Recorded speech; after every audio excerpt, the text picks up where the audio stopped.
It is 9/26/2024, and I wanted to do a quick lesson on understanding the language of charting. Today gave us a great example on the SPY. We gapped up to all-time highs today, and just FYI, Bob was going through the roof. Woohoo! But anyway, back to the SPY.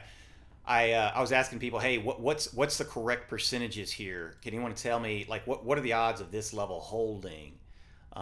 And what I tell you guys all the time is 1, 2, and 3, right? So remember, 1, within this box, you've got about an 80-20 chance of bouncing on your first hit.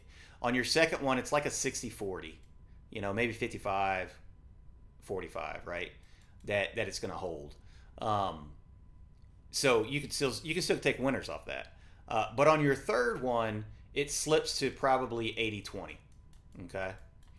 And that means the odds of it holding are low, okay? That doesn't mean that the 20% is not gonna hold it. So what you have to do is, what's the correct if-then statements? Well, the correct if-then statement is, if we break down, what should happen? We should fill the gap.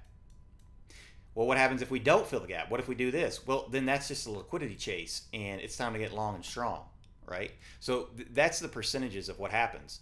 And so as this starts to move, you have a great scalping opportunity, because as soon as it breaks and you get this flush, you want to short the next pop. This is what short sellers do. They short that next pop. Why? Because it's a great risk reward, because there's your risk for the short.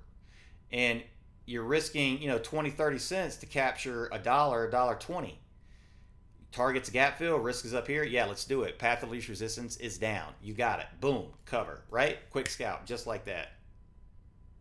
Now, if we're to get a bounce from right here, right now, when this chart looks like this, what has to happen? Well, what has to happen is you have to make all the longs that haven't stopped out happy. And how do you do that? Well, you come in and you find where the bulk of them are and take the top ones out. Well, that level is 571.50 right here on the VP. Okay? So what happens on this bounce play? What kind of pattern can we get for us to get above that level? Well, you can get this little inverted head and shoulder quick bounce, or sometimes it takes a double bottom, like down here. Maybe it consolidates over a couple hours and then shoots up later in the day. Or maybe it's just a quick, boom, failed breakdown and go. Either one is possible, and I'm ready for either one of them. Well, once you see that it's not going to work, what'll happen is you'll get this bounce. This second bounce and hold. It's like, okay, maybe this is a time, but then you keep putting in lower highs, which creates a descending triangle. And then you eventually break down. Maybe it breaks on the second, maybe it breaks on the third, I don't know, but if you keep hitting it, it's going to break, right? Now, if you do get long, and you did get long when I said, hey, this is where you would buy, then what should your profit targets be? VWAP, 572.50, and then 573.50. The risk profile, again, here is you reject it exactly off 571.50, like I said. That's that level. You buy that first pullback, just like you would short the first pop on the short side, right? Just like you're shorting this pop to take it down here. Well, you're buying this dip, and you're risking this level right here.